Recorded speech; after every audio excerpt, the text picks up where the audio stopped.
بسم الله الرحمن الرحيم ويكفي الحلف على نفي الاستحقاق وإن أجاب في إنكاره بالأخص۔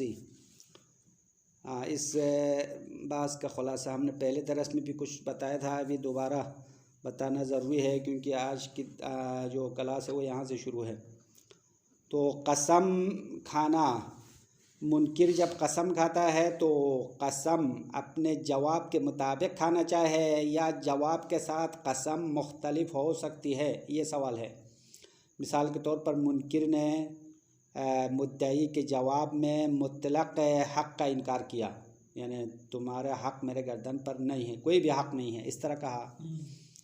دوسرا جواب منکر کا یہ ہو سکتا ہے کہ جو دعویٰ مدعی نے کیا ہے اسی کو انکار کرے۔ مثلا مدعی نے منکر کے اوپر قرض کا دعویٰ کیا تھا تو منکر قرض کو نفی کیا ہو، قرض کا انکار کیا ہو، تو بعد میں قسم کھاتے وقت قرض کے نفی ہونے پر قسم کھانا ہے یا مطلقاً کوئی حق نہ ہونے پر قسم کھانا ہے، یہ ہے یہاں پہ محل بحث۔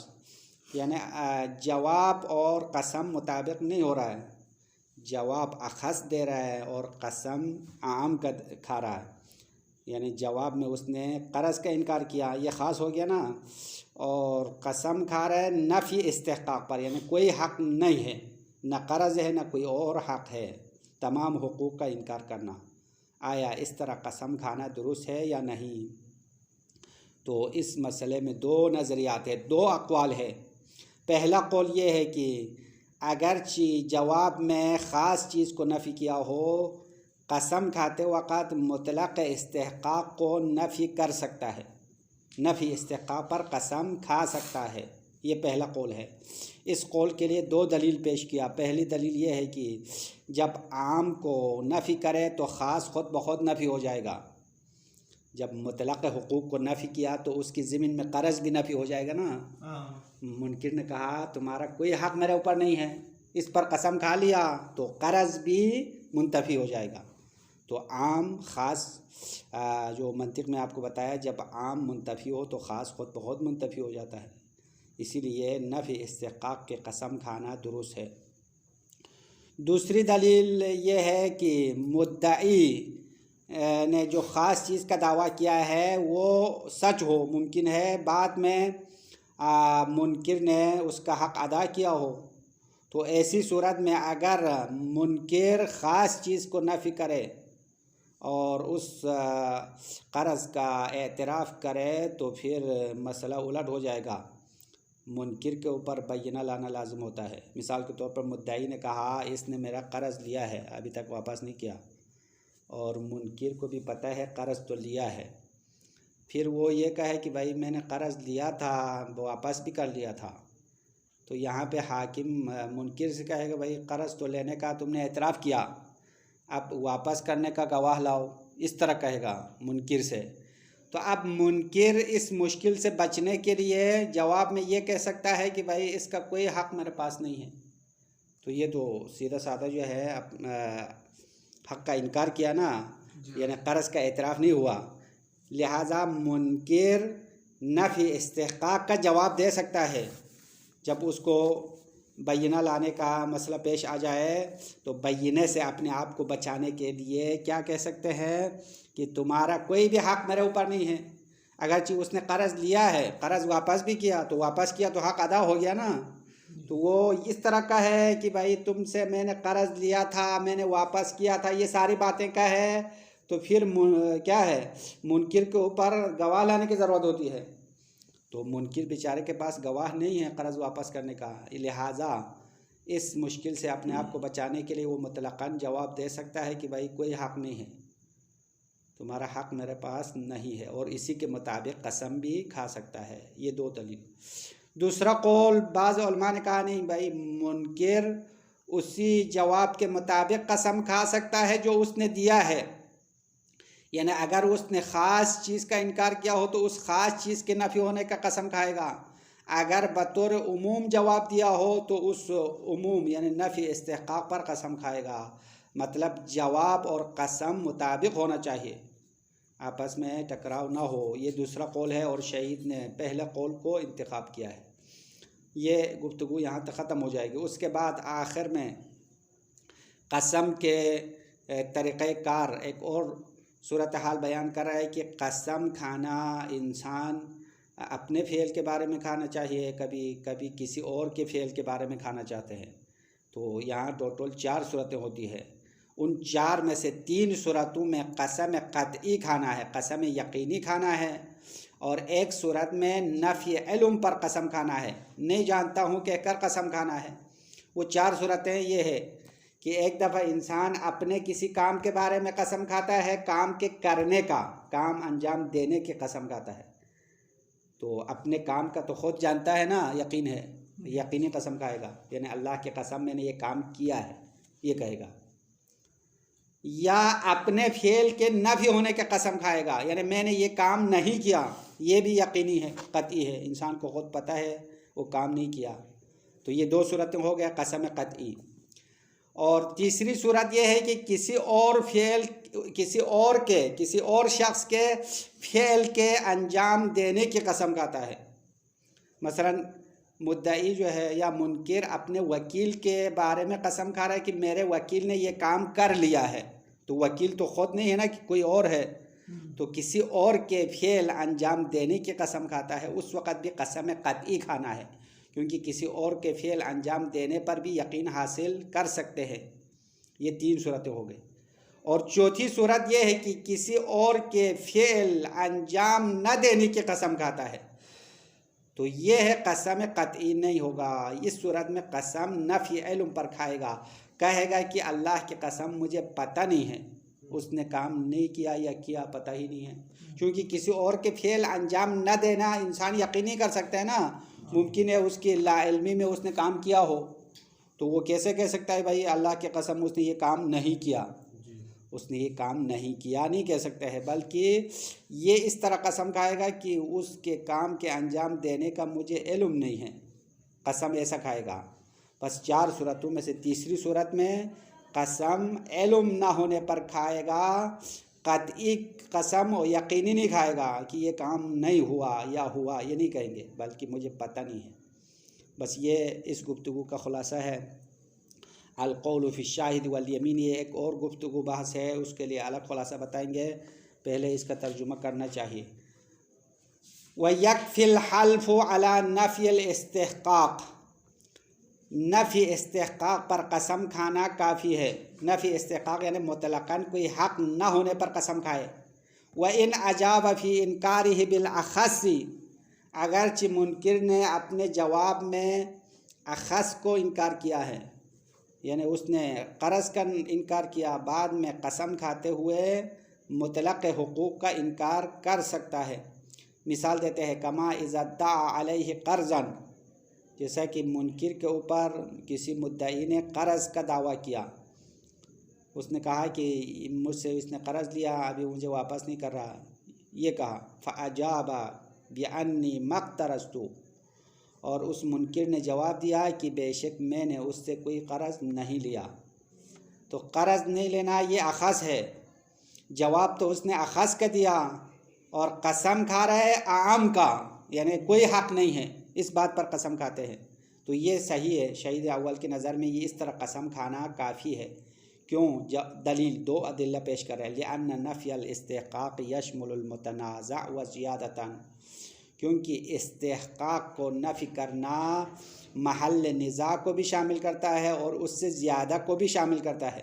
محل نزاع کیا ہے؟ قرض ہے نا، تو قرض بھی نفی ہو جائے گا، قرض کے علاوہ تمام حقوق بھی نفی ہو جائے گا۔ ہاں بات سمجھو، یہ ایک دلیل ہو گیا۔ دوسری دلیل یہ ہے کہ وَلِأَنَّ الْمُدَّعِي قَدْ يَكُونُ صَادِقًا، کبھی ایسا ہوتا ہے کہ مدعی اپنے دعویٰ میں سچا ہو۔ ابھی اسی مثال میں مدعی نے جو دعویٰ کیا قرض لینے کا، وہ قرض لیا ہو، فَعَرَضَ مَا يُسْقِطُ الدَّعْوَىٰ، پھر بعد میں ایسی چیز عارض ہو گئی ہے جو دعویٰ کو ساقط کرنے والی ہے۔ مثال کے طور پر اس نے قرض واپس کیا تھا، قرض تو لیا تھا لیکن واپس بھی کیا تھا، یا فرض کرو قرض لیا تھا اور مدعی نے اس کو بخش بھی دیا، تو قرض لینے میں مدعی سچا ہے۔ وَلَوْ اعْتَرَفَ بِهِ، اگر منکر قرض کا اعتراف کرے، وہ کہے کہ ہاں قرض تو میں نے لیا تھا، وَدَّعَ الْمُسْقِطَ، پھر وہ مسقط کا دعویٰ کیا. منکر نے کہا قرض تو لیا تھا لیکن میں نے واپس کیا. تو طُولِبَ بِالْبَيِّنَةِ، تو منکر سے بینہ کا مطالبہ کیا جائے گا. حاکم منکر سے کہے گا بھائی تم نے تو اعتراف کیا قرض لیا ہے، ابھی واپس کرنے پر گواہ لاؤ. تو اس کے پاس گواہ نہیں ہے تو کیا کرے گا؟ شروع ہی سے قرض لینے کا ہی انکار کرے گا یا نفی استحقاق کہے گا بھائی کوئی بھی حق نہیں ہے. وقد یعجز عنہا، کبھی وہ منکر بینہ سے عاجز ہے. تو فدعت الحاجت الی قبول الجواب المطلق، تو حاجت نے دعوت دی ہے جواب مطلق کے قبول کرنے کی طرف.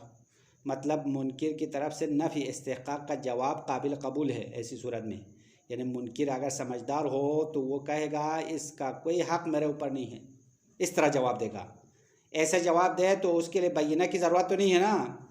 اگر وہ اس طرح جواب دے بھائی ٹھیک ہے تمہارا قرض میں نے لیا تھا پھر فلاں تاریخ کو میں نے واپس بھی کیا تھا، اس طرح اگر جواب دے تو منکر پھنس جائے گا بھائی. وہ گواہ لانا پڑے گا، قرض واپسی کے گواہ تو اس کے پاس نہیں ہے. اسی لیے مطلق جواب قابل قبول ہے. تو جب مطلق جواب کا مطلب یعنی مطلق حق کا انکار کرنا یہ درست ہے تو اس کے مطابق قسم بھی کھانا درست ہے. یہ دو دلیل. وقیل یلزمہ الحلف علی وفق ما اجاب به، دوسرا قول اس مسئلے میں دوسرا قول یہ ہے کہ بعض علماء کا کہنا ہے کہ قسم کھانا لازم ہے اس جواب کے مطابق جو منکر نے دیا ہے. یعنی اگر منکر نے خاص چیز کا انکار کیا ہے تو اسی خاص چیز کے بارے میں قسم کھانا ہوگا. اگر مطلق حقوق کا انکار کیا ہے تو مطلق حقوق کا قسم کھانا ہے. یعنی قسم اور جواب مطابق ہونا چاہیے. یہ دوسرا قول. کیوں؟ لأنہ بزعمہ قادر علی الحلف علیہ، اس قول کے لیے یہ دلیل ہے کیونکہ منکر اپنے گمان کے مطابق قادر علی الحلف علیہ اس جواب پر قسم کھانے کی قدرت رکھتا ہے. حیث نفاہ بخصوصہ، جہاں پہ منکر نے ایک چیز کو خاص طور پر نفی کیا ہے.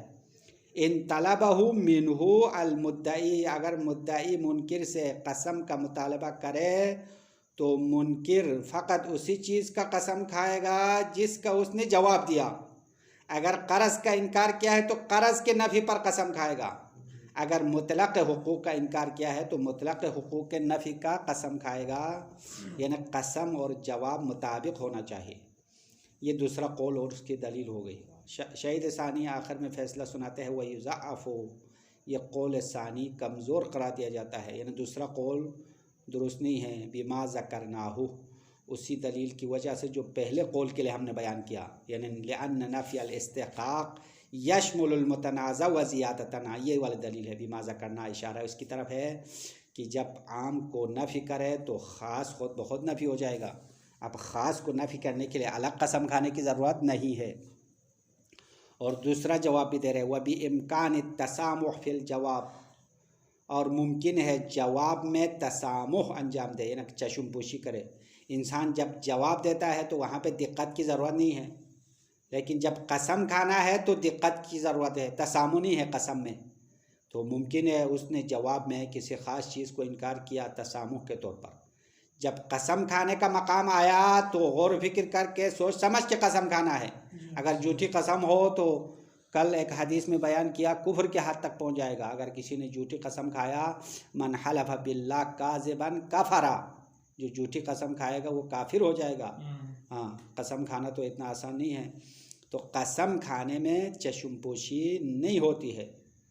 ہاں، بما لا یتسامح فی الیمین، جواب میں تسامح ہوگا ایسی چیزوں کا جو یمین میں تسامح نہیں ہو سکتی ہے. تسامح کا مطلب یعنی چشم پوشی کرنا اور بے اہمیت قرار دینا، یہ مطلب ہے بے اہمیت بنانا. تو بے اہمیت بنانا جواب میں ممکن ہے لیکن قسم میں ممکن نہیں ہے. یہ بات ختم ہو گئی. اس کے بعد اگلی گفتگو قسم کا طریقہ. قطعی قسم کھانا ہے، یقینی قسم کھانا ہے، یا علم نہ ہونے کا قسم کھانا ہے. تو یہ بات یہاں سے شروع ہے. والحالف یحلف ابدا علی القطع، اور قسم کھانے والا ہمیشہ قطع پر قسم کھائے گا، یعنی یقین پر. فی فعل نفسہ و ترکہ، اپنے کام کے بارے میں قسم کھانا ہو تو قطعی قسم کھانا ہے، وترکہ ہی فعل کے ترک کے بارے میں قسم کھانا ہو، یہ دو صورت ہو گئی، وفعل غیرہ اور دوسرے کے فعل انجام دینے کی قسم کھاتا ہو تو بھی قطعی قسم کھانا ہے۔ تو یہ تین صورتیں مصنف کی عبارت میں موجود ہے۔ تین صورتیں کیسا ہوا پتہ چلا؟ فی فعل نفسہ ایک، وترکہ دو، وفعل غیرہ تین۔ ان تینوں صورتوں میں قسم یقینی کھانا ہے، یعنی اللہ کی قسم میں نے یہ کام کیا ہے، اللہ کی قسم میں نے یہ کام نہیں کیا، اللہ کی قسم فلان نے میری طرف سے وکیل بن کر یہ کام کیا ہے، اس طرح۔ لأن ذلك يتضمن الاطلاع على الحال، کیونکہ یہ والا جو ہے اپنا کام انجام دینا اور نہ دینا، یہ چیزیں اطلاع اپنے ضمن میں رکھتا ہے، آگاہی اپنے ضمن میں رکھتا ہے حالت کے بارے میں، الممکن معہ القطع، اور اس اطلاع اور آگاہی کے ساتھ یقین حاصل کرنا ممکن ہے، چونکہ انسان اپنے نفس سے خود بہتر آگاہ ہے۔ ہاں، آپ نے جو کام کیا مجھے کیا پتہ، آپ کو تو پتہ ہے نا میں نے یہ کام کیا یا نہیں کیا، یا کسی اور کو آپ نے وکیل بنایا تو اس وکیل نے یہ کام کیا ہے تو آپ کو پتہ ہے، تو پتہ ہو تو یقینی قسم کھاؤ۔ وعلی نفی العلم فی نفی فعل غیرہ، اور علم نہ ہونے کی قسم کھانا ہے دوسرے کے فعل کے نفی پر قسم کھانا ہو، یعنی کسی اور نے یہ کام نہیں کیا تو یہ نہیں کہہ سکتے ہیں کسی اور نے نہیں کیا، کیا پتہ آپ کو پتہ نہ ہو اس نے کیا ہو۔ مثال دیتے ہیں، کما لو ادعا علی مورثہ مالا، مثال کے طور پر کوئی بندہ دنیا سے چلا گیا تو اس کے بیٹے وارث ہے، مورث مر گیا، مورث، تو کسی نے بیٹے کے پاس آ کے قرض کا دعویٰ کیا، بھائی تمہارے والد نے مجھ سے قرض لیا تھا، تو ابھی بیٹا اس طرح قسم نہیں کھائے گا اللہ کی قسم میرے والد نے تم سے قرض نہیں لیا ہے، یہ نہیں کہہ سکتا ہے۔ والد نے کیا کیا، قرض لیا یا نہیں لیا کیا پتہ بیٹے کو، ممکن ہے بیٹے کی لا علمی میں والد نے لیا ہو، تو اس یہاں پہ قسم کیسے کھائے گا؟ بیٹا اس طرح قسم کھائے گا کہ اللہ کی قسم مجھے پتہ نہیں ہے میرے والد نے آپ سے قرض دیا ہے، ایسا قسم کھائے گا۔ اگر اس طرح قسم کھائے تو پھر وہ اس کو قرض نہیں ملے گا، کیونکہ اصل قرض لینے والا تو مر گیا نا، دنیا سے چلا گیا ہے، اس کو پتہ نہیں، ہاں اس کو پتہ نہیں ہے، اب کوئی آ کے دعویٰ کر رہا ہے، مورث پر دعویٰ کر رہا ہے۔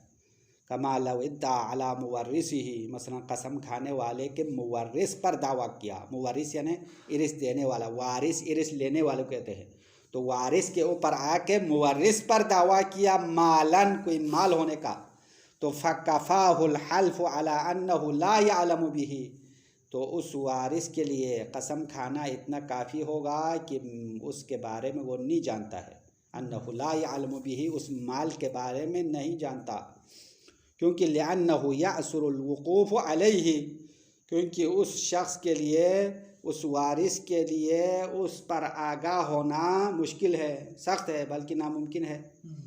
بخلاف اثباتہ، اما فعل ثابت ہونے کے برخلاف، اگر کسی اور نے کام کرنے کے بارے میں قسم کھانا ہو تو کام کرنے کے بارے میں آگاہی حاصل کر سکتے ہیں۔ فإن الوقوف علیہ لا یعسر، بے شک کسی کے کام کے انجام دینے کے بارے میں آگاہی حاصل کرنا سخت نہیں ہے، مشکل نہیں ہے۔ بس یہ قسم کھانے کی ساری باتیں ختم ہو گئی، اس کے بعد ایک اور گفتگو شروع ہے، اس کا مختصر پڑھیں گے، اس کے بعد ٹائم پورا ہو جائے گا۔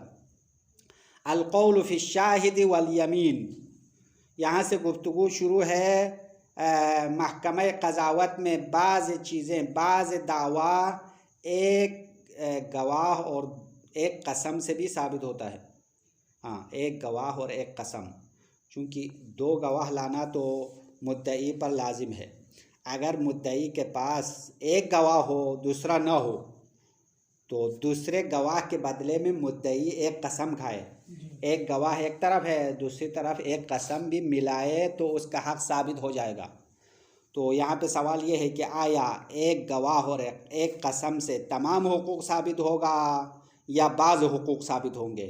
تو شہید یہاں تفصیل دیتے ہیں، نہیں تمام حقوق ثابت نہیں ہوں گے، بلکہ حقوق مال، اگر مال کا دعویٰ ہو، ڈائریکٹ مال لینا چاہتا ہو اپنے دعویٰ کے ذریعے سے، تو یہ اس طریقہ ہوگا، یہ طریقہ یعنی ایک گواہ ایک قسم سے۔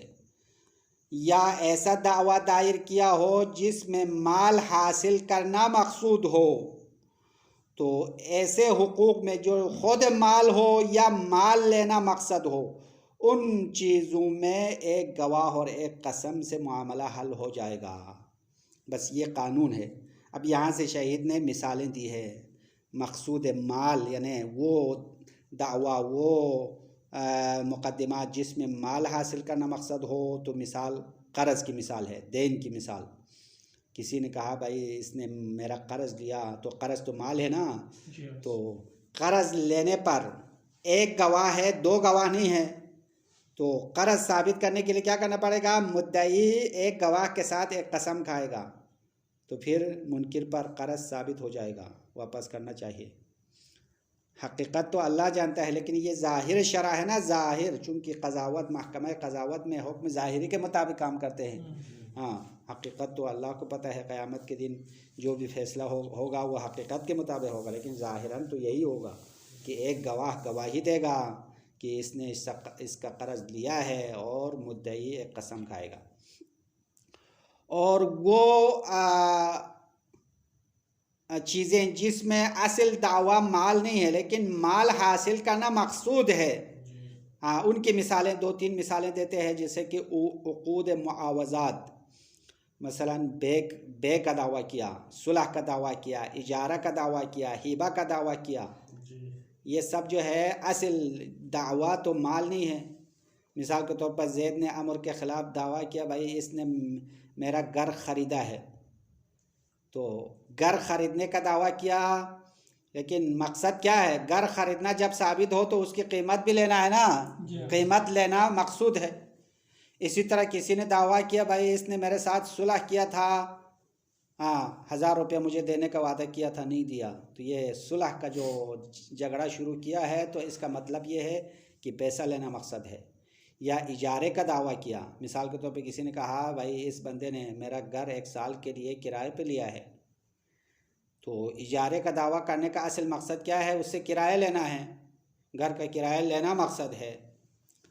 اسی طرح جنایت، یعنی کسی نے دعویٰ کیا بھائی اس نے میرے اوپر جنایت کی ہے، جنایت یعنی مجھے مارا ہے، مجھے زخمی کیا ہے۔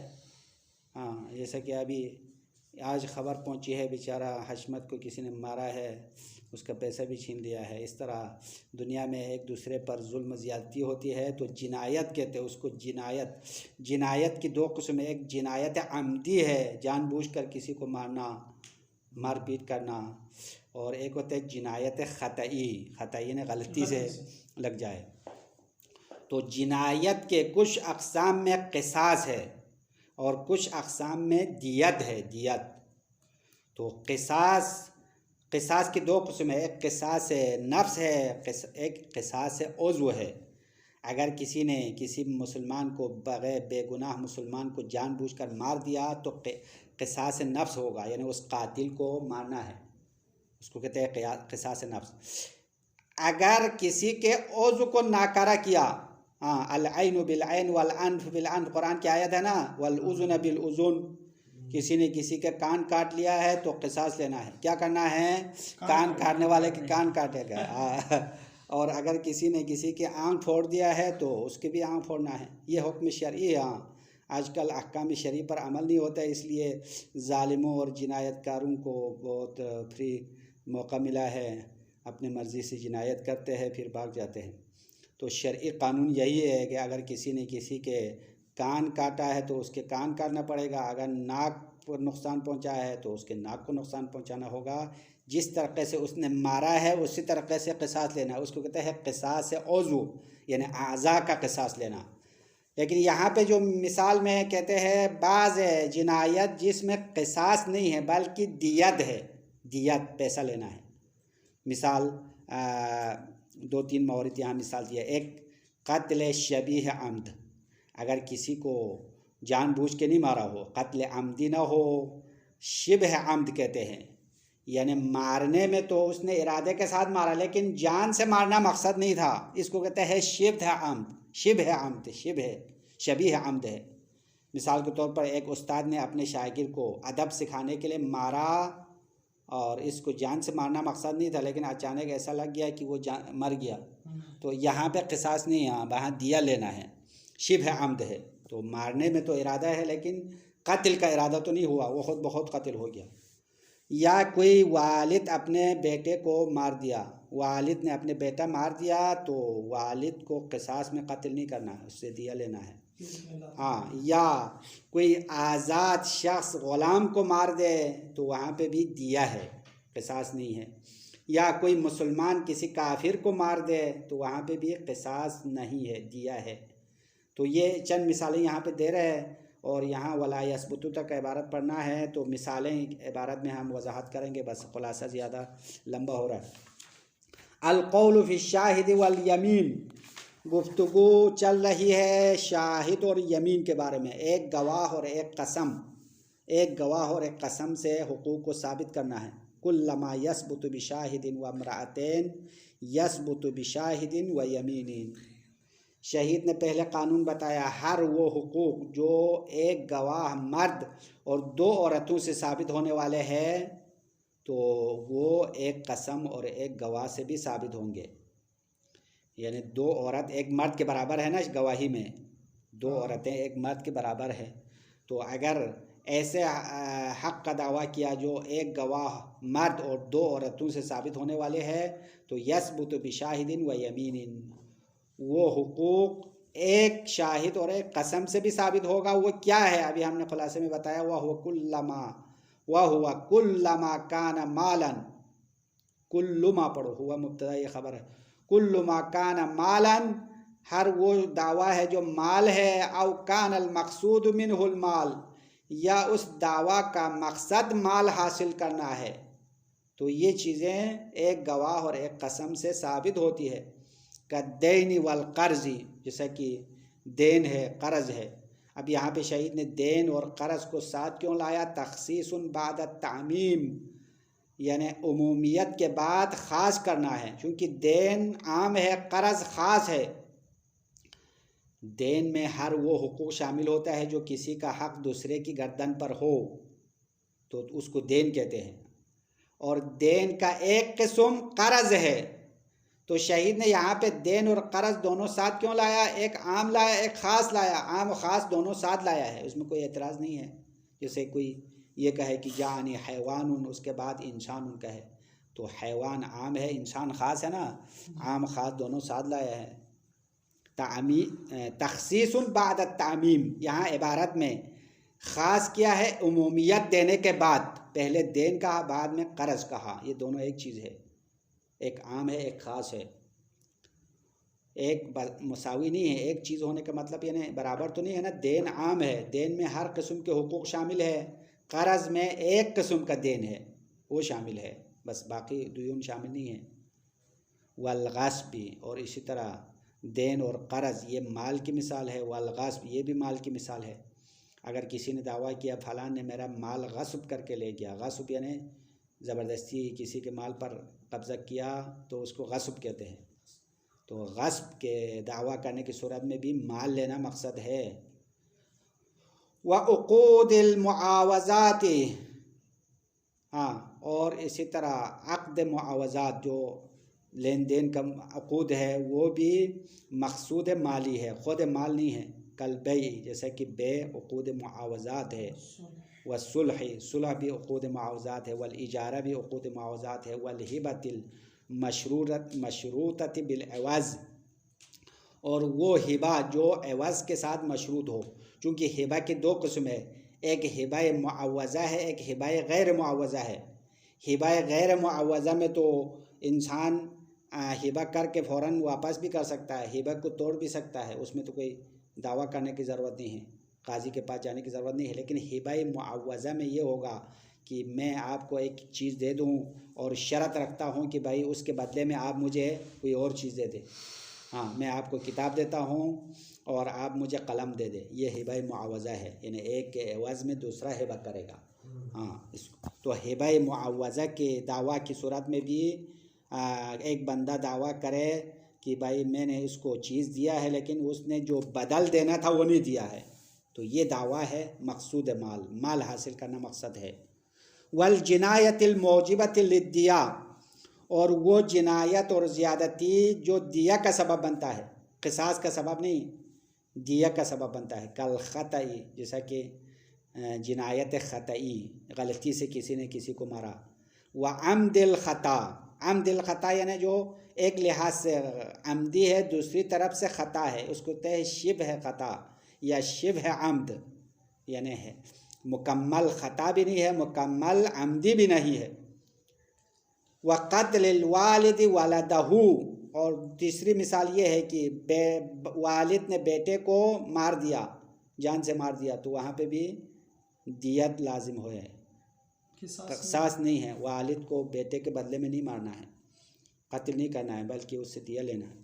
وقتل الحر العبد، اسی طرح اگر کوئی آزاد شخص کسی کے غلام کو جان سے مارے تو بھی قصاص نہیں ہے، دیہ ہے۔ والمسلم الکافر، کسی مسلمان نے کافر کو مارا تو کافر کے بدلے میں مسلمان کو قتل نہیں کرنا، قصاص نہیں لینا ہے، بلکہ دیہ لینا ہے۔ وکسر العظام، اور کسی نے کسی کے ہڈی توڑ دیا، وَإِنْ كَانَ عَمْدًا، اگرچہ جان بوجھ کر ہڈی توڑا ہو تو ہڈی توڑنے کا قصاص نہیں ہے، ہڈی توڑنے کا دیہ ہے۔ اب اس کی وجہ آخر میں بتائے گا، ہاں ہڈی توڑنے کا قصاص کیوں نہیں ہے تو اس کی وجہ بتا رہے بعد میں۔ وَكَذَا الْجَائِفَةُ وَالْمَأْمُومَةُ وَالْمُنَقِّلَةُ، ہاں یہ 3 قسم کے زخم ہے، اس کے بارے میں ہم نے خلاصے میں نہیں بتایا تھا، ابھی عبارت میں وضاحت کرنے کا وعدہ تھا۔ جائفہ، جائفہ کہتے ہیں جوف سے مشتق ہو گیا ہے، کسی نے کسی کے پیٹ میں زخم مارا، پیٹ کے اندر، پیٹ کو مارا تو پیٹ کے باہر زخم نہیں آیا، اندر زخم آیا ہے، تو اس کا قصاص نہیں ہے، دیہ لینا پڑے گا۔ والمعمومہ، معمومہ اس زخم کو کہتے ہیں جو انسان کے دماغ پر لگ جائے، دماغ پر لگ جائے اور اندر جو دماغ کا ایک پردہ ہو کہتے ہیں، اس پردے پر زخم آ جائے، چوٹ آ جائے، اس کو کہتے ہیں معمومہ۔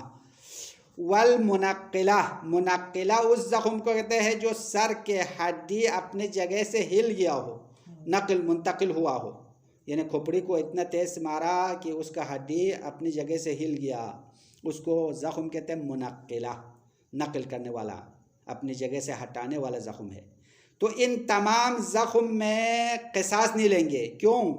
لما فی ایجابہا القصاص علی تقدیر العمد من التغریر، ہاں وجہ یہ ہے کہ اگر ان زخموں میں قصاص لے لے تو جس بندے سے قصاص لے رہے وہ جان سے جو ہے جا سکتا ہے، یعنی مر سکتا ہے، اس نے تو کسی اور کو اس طرح مارا، وہ تو زندہ ہے، ابھی آپ اس کی ہڈی توڑنا چاہتے ہیں تو اس کی ہڈی توڑتے توڑتے وہ جان سے مر سکتا ہے، تو اس کی جان کو خطرہ ہو گیا نہیں ہو گئی، تو زخم کو آپ بدلہ لینا مقصد ہے، زخم کا بدلہ لیتے ہوئے وہ جان سے ہی دنیا سے جا سکتا ہے۔ اسی طرح اگر اس کے پیٹ کے اندر زخم کا بدلہ لے لے تو پیٹ کے اندر زخم کرنے سے وہ مر سکتا ہے۔